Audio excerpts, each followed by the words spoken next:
We had to sell our house so that my husband could finally retire. Our debt was at an all-time high. We had over $90,000 plus the mortgage.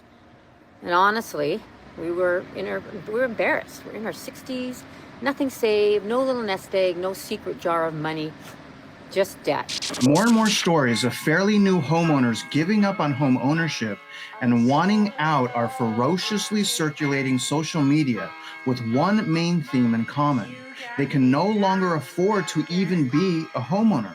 Now, it's never been more mathematically important as it is right now to either just don't buy a house at all, or if you do buy a home, find one with as much wedge or equity and cash flow as possible, so you don't turn out like one of the people that you guys are going to listen to today.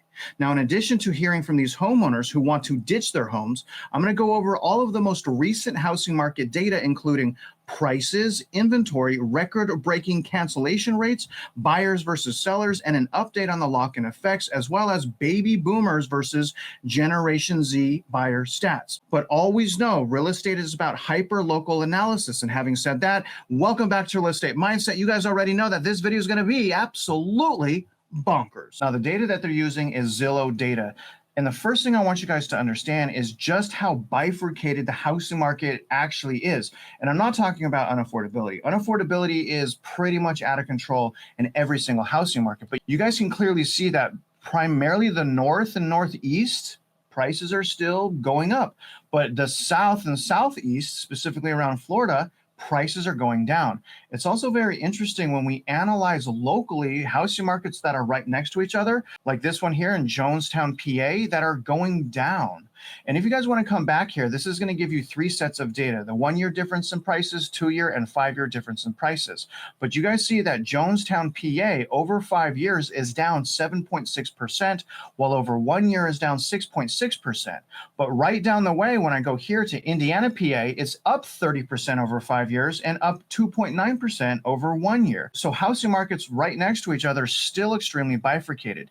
Now, when we go over to California, the West Coast here, you guys can see that primarily Northern California, San Jose, San Francisco, this entire area, Napa, this is all going down in value.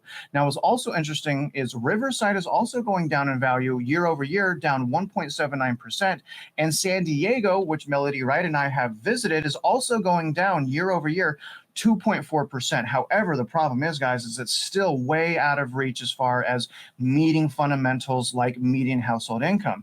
You guys can see that even though San Diego is down just slightly, it's still up over 5 years, 50.7%. Austin is still up, according to Zillow, 28% over 5 years, although it is down over 2 years, 10%, just depending on the data source. Texas absolutely being ravaged with price declines, and Louisiana, you guys can see that clearly here, and Mississippi as well.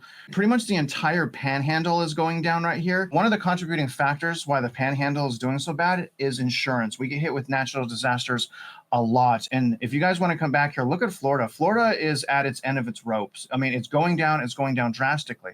Now, if I were to step back and ask the question, why is the housing market so bifurcated? 2 reasons primarily, I believe, that we're seeing this on the screen right now. Number 1 reason is new home construction. These blue areas that you guys see on the screen here, specifically the Northeast and Northwest, they don't have a lot of new home construction. And another thing is compared to median household income, these are relatively more affordable than most of the areas that you guys see in red. So again, comparing to that median household income in that area plus new home construction, I believe those are the primary reasons you guys are seeing what you're seeing on your screen. Another big thing I want you guys to always remember is data providers use different methodology. So one data provider may say that nominal home prices are up 10%, and another one may say they're down 5%. It's extremely frustrating. Personally, I think it should be criminal. No more methodology. Let's just use raw math. Here's another data provider right here: Texas, Florida, and California. So the states leading the way in home price crashes is the usual suspects: Florida, California, and Texas. Now, Texas is surprisingly, in my opinion, leading the way as far as home price crashes. And look at the largest declines here on the left. You guys see that almost every major metro area in Texas is on this list, starting with Austin. Now remember, the conclusion is very, very different depending on the data provider, but Austin down 12%, then Northport, Florida, 10%, Cape Coral, Florida down 10%, and then number 4 is Dallas. So that's our second metro down 4%, Lakeland down 4%, Deltona down 4%, Fort Worth, so that's down 4%, another major metro in Texas, New Orleans down 3%, Oakland, California down 3%, and another metro of San Antonio down 2%. So the only major metro you guys don't see on here in Texas is my metro in Houston. But I've shown you guys multiple times that it takes me seconds to find houses that are below 2020 values. Tell me if I'm tripping. So me and my mom got into it because I bought my home back in 2023, right?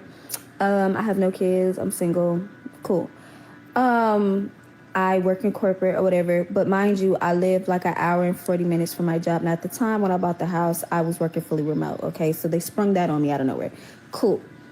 I'm telling her I want to sell my house and move back into an apartment. And and she's like not agreeing with me. And I get it. Like when you hear of homeowner, like, you know, you think of, okay, you can make a profit, like you know, your investment, it's an investment. Cool. I understand that. But it is very, very overwhelming. I mean, with the bills and all the stuff that comes with it, the mortgage, and then if something breaks in the house, mind you, my washing machine broke maybe like a week after I bought them. I had to pay for that out of pocket. My heat broke. I had to pay for that out of pocket during the winter last year. Am I tripping? Like, I love living in an apartment because if something goes wrong, you could just call maintenance. It's just very convenient. And at the time when I lived in an apartment, I was close to the city. Like, it took me no time to get downtown Atlanta. Like, now I'm further out and it takes me an hour and some change to get to work to and from. Like, it's stressful as hell to me. And then it's like the money I make at my job, I make great money to be 27. Don't get me wrong. I make great money. But the money compared to the money I got the money, the bills I have to pay for this mortgage and everything else, like, am I tripping that I want to move back to an apartment? One more thing that's not really bifurcated in the housing market is the fact that in almost every single metro area, it's got to be like 99.99%, it is way cheaper. Not just a little bit cheaper, but way substantially cheaper to rent the same house as it is to own that same house. So that is a common factor. And a lot of people, including myself, have taken their down payment and invested in things like, for example, silver. And now my down payment is about 70% larger than it was. You really got to put things in perspective and really ask yourself, are you ready to just jump in, become a homeowner, and be locked down by debt? Because remember, other people are going to lever up your house and take that mortgage-backed security and use it as collateral to create more debt. They are levering debt upon debt upon debt on your house. So you got to make good decisions. And speaking of making good decisions, let's take a look at what age class is purchasing houses. I have heard so much hate about boomers and Generation Z, blaming them for everything. But the reality is, again, it's not their fault. And I'm under the belief that we should all respect our elders. This is a pretty cool visual right here, the age of America's home buyers. So 4% is the silent generation. Okay, that's age 79 to 99. Now here's where people start getting upset. Again, it's not their fault. If you want to blame someone, blame the Central Appraisal District or the Federal Reserve. But 42% of buyers are baby boomers, but only 26 are younger boomers and 16% are older boomers. So they've categorized that between the age of 60 to 69, and older boomers are 70 to 78. And I'm going to tell you guys, give them a break, man. Like, gee. Now, Generation X accounts for 24% of buyers, which surprisingly is under millennials, but the age group of Generation X is 45 to 59. Now, again, look at it goes from 24 and increases in the category of millennials to 29%, with 12% being younger millennials aged 26 to 34, and older millennials equaling 17%, which is age 35 to 44. And unfortunately, here is the angry home buyer right here, which is Generation Z, making up only 3%. And that's 18 to 25-year-olds. And if you're in the group, all I got to say is just be patient. Trust me, I lost everything. Listen to what I'm saying. Be patient, okay? It took me 9 years of working to get my last house. 9 years, guys. 9 years. That's how long it took me to get my last house. Also interesting is the cancellation rate right now. And I got to tell you, if you went under contract and you canceled that contract, I'm proud of you. It's okay to walk away. Better to walk away and take a small hit depending on what your earnest money is, because remember, depending on where you're at in the transaction, if you cancel, you lose your earnest money. Now, there's ways to get your earnest money back. Your realtor should help you through that, but nevertheless, historical surge in cancellation rates. And it's not just interest rates. Everyone just interest rates. It's not just the interest rates. Interest rates aren't even that high. It's everything else, especially the price. And remember, property taxes and homeowners insurance has to do with what? The price. When prices go down, usually everything eventually follows. But look at the trajectory of cancellations. Going back to 2017, total cancellation rate was 11.7%. Fast forward to today, it's all the way up now to 15.1%. Again, going back to 2017, last 9 years, this is a new record for cancellations. So again, you should be proud of yourself. When we look at the lock-in effects, this is very, very interesting because it's going down. In other words, a lot of people are getting higher interest rates than 2 and 3%. Now, first of all, let's look at interest rates between 3 to 3.99%. And we're going to look at 2022 because that's really when interest rates started going up and the Federal Reserve intervened and started monkeying around in the market once again, although they did that during lockdowns. So that was quantitative easing during lockdowns. And then 2022 comes, that's quantitative tightening. But look at the interest rates from 3% to 3.99%, essentially starting out at a share of 40% of loans. So 40% of loans, that is crazy, had a 3 to 3.99, but it's gone all the way down to about 32%. Now, when we look at below 3%, also crazy. Look at this, guys, 25% roughly of loans had a 3% or under. That share of homes went from 25% down to 20%. 4 to 4.99, that started at about 20% in 2022, and it's gone down to about 18%. So not a lot of change there, but that is also declining. Here's a really important thing to understand. If you're buying right now, you're getting bamboozled with price and payment and interest rate and property taxes and homeowners insurance and the massive leveraged up bond market debt bubble debauchery. So just understand that. And look at this, guys. So in 2022, this is for rates 6% and over. So look at the red line, 6% and over. In 2022, that was about, let's say about 8%. So it goes from 8% and jumps all the way to 20%. So roughly 20% of loans right now have a 6% or higher. As we're listening to this video, I want you guys to think to yourself, cash flow. If this woman had cash flow, it would be a lot easier for her not to have to sell. I'm not a person that believes we should sell our real estate. I think that we should do everything we can to buy very, very smart and then hold the real estate for as long as we can. And then hopefully even give it to our children if we do have children. But again, if you have cash flow, a lot of times you don't have to sell because you can get a renter into the property and that rent should cover all of your expenses and give you the profit, and that profit is called the cash flow. Going viral doesn't pay the bills. Our AC unit just broke and it's perfect timing because it's a heat wave this week. So I filed a claim through my home warranty because that's what I pay for. And if you scroll back through my home ownership playlist, I talked a little bit about the difference between a home warranty and homeowner's insurance. But here's the dilemma. I found a separate contractor that can come and look at it and said that they can fix it literally today, but I would have to pay out of pocket. So now I have to decide, do I wait for the home warranty, which they can look at it in a few days, but when they get here, there's no telling how long it's going to take for them to process the claim, when can they do the work, et cetera, et cetera. And it's summertime, so I know that they are backed up with claims. And again, it is an extreme heat warning this week. Or do I go with the contractor who can fix it right away, but it's going to cost me my real money? And of course, it is not cheap. If this was like a dishwasher or something that was like non-essential, this would not even be a question. But I don't want us to be uncomfortable and I don't want us to pass out. So if you have suggestions, or even if there's some like loopholes or tips or hacks that I am missing, or any gotcha things that can happen with this warranty, please let me know because I've never done this before. So yeah, renting doesn't sound so bad, does it? We're also going to take a look at the bifurcation in inventory as well. But this is the housing inventory on existing homes, nationwide active listings, not anything under contract. So right now we're at 1.1 million. Which is fantastic. Now, what's interesting is normally this time of year, so from now until about March, inventory starts going down. But recently we've had seasonality kind of change, and it's actually kind of shown that we get inventory going into the months of October, to be honest with you. Now, right now you've kind of seen it plateau. So I think we're going to have maybe 1 or 2 more months like this, maybe about even, maybe up or down slightly, and then you're going to start seeing normal seasonal decline in active units.